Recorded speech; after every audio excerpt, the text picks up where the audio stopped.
Welcome everybody to another video of Ancient Greece Reloaded. Today we will talk about the famous King Menelaus, King of Sparta and husband to the beautiful Helen.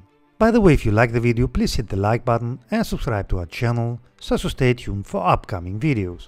Menelaus was a member of the cursed house of Atreus, born of the line of Tantalus, with his father named as King Atreus of Mycenae and his mother Aerope, granddaughter of King Minos. Menelaus was of course also brother to the famous king Agamemnon. A curse on the line of Tantalus saw disaster befall each member of the family, and in their youth Menelaus and Agamemnon were exiled from Mycenae when their father Atreus was killed by his nephew Aegisthus during a dispute for the throne. Menelaus and Agamemnon would find sanctuary in Sicyon in the court of King Polyphotes and then in the Calydonian court of King Oeneus. In Calydon, Menelaus and Agamemnon started to plan their return to Mycenae, and from Calydon the pair would travel to Sparta to enlist the help of the powerful king Tyndareus. A powerful army was raised, and the forces of Mycenae crumbled away in the face of the invading army. Agamemnon would replace his uncle Thyestes as king of Mycenae, and his new queen would be Clytemnestra, the daughter of Tyndareus and Leda. Tyndareus had a second daughter, Helen, and Menelaus had his heart set on marrying her. But Helen was the most beautiful and elegant woman of the age. She was, after all, the offspring of Zeus born to Leda.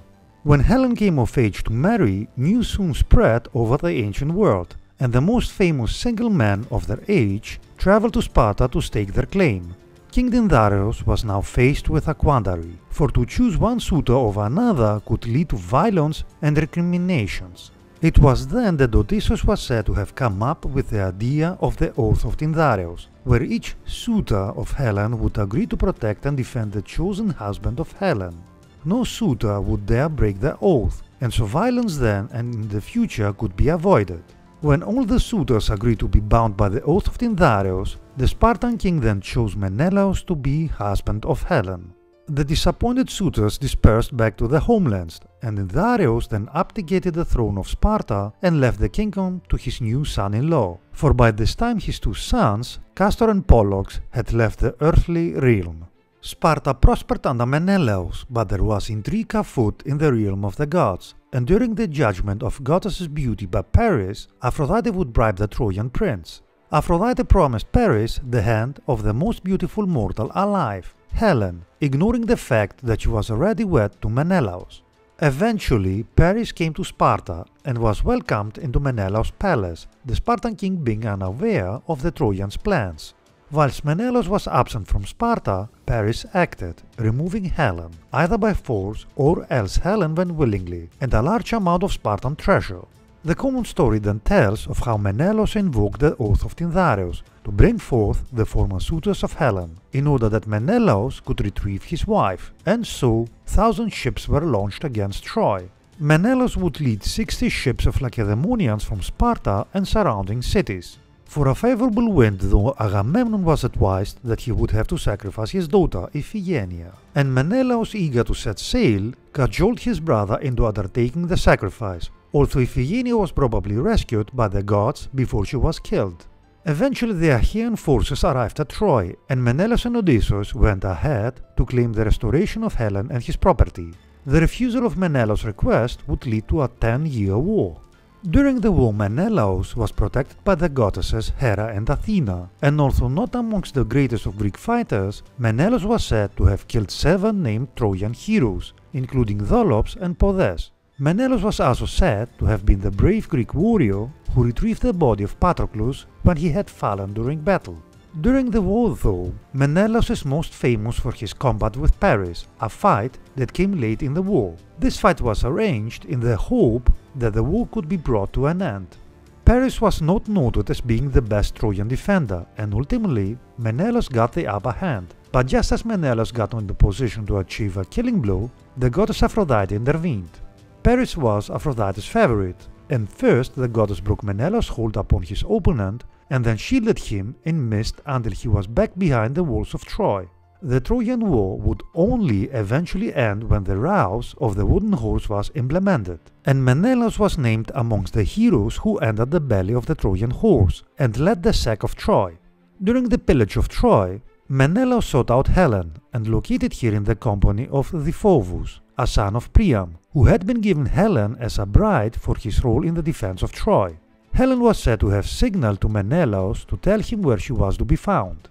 Menelaus killed and dismembered Deiphobus, and some sources say that Menelaus contemplated doing the same to Helen, but his hand was stayed by the gods, and instead Menelaus led Helen back to the Achaean ships. The sacking of Troy brought with it acts of sacrilege undertaken by the Greeks, and so the surviving heroes all had difficulties returning home. Menelaus, in the company of Helen and 5 ships, wandered for several years around the Mediterranean. The wandering though did bring great wealth to Menelaus through plunder gathered from raids. In Egypt, Menelaus captured the seer Proteus, and it was the seer who told Menelaus how to appease the gods to allow for a successful return to Sparta.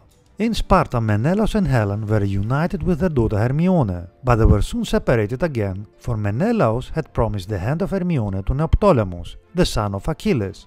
Unfortunately, Tyndareus had also promised to Orestes that he would marry Hermione, although Orestes was at the time in no state to marry anyone, Orestes being harassed by the Erinyes for the murder of Clytemnestra. So Hermione and Neoptolemus were wed, but Hermione was unhappy, for the son of Achilles seemed to prefer the company of his concubine Andromache to that of his wife. Menelaus considered killing Andromache to make Hermione happy, but Andromache was protected by Peleus, an older but still strong hero. Neoptolemus would eventually be killed by Orestes, who took Hermione for his wife. Another version states that Neoptolemus was killed by Apollo at Delphi when he wanted revenge for his father Achilles. 2 sons of Helen and Menelaus are occasionally mentioned, Nicostratus and Phlisthenes, though Nicostratus may have been the son of a concubine Pieris. A second concubine, Theris, would provide Menelaus with another son, Mecapenthes. Menelaus would live out his life as king of Sparta, and in Sparta Menelaus and Helen were visited by Telemachus, the son of Odysseus, seeking news of his father. It seems that husband and wife were happy together at this point in time, and indeed Menelaus seems to be one of the few Greek heroes who lived out their life happily. Even in death Menelaus was well looked after, for Hera ensured that he and Helen would live out eternity in paradise that was the Elysian fields. Let us finish with the following saying: "Hold your tongue, especially in banquets." Helen of Sparta. That being said, remember guys to hit the like button and subscribe to our channel, it would help us a lot. Thanks for watching and stay tuned for upcoming videos.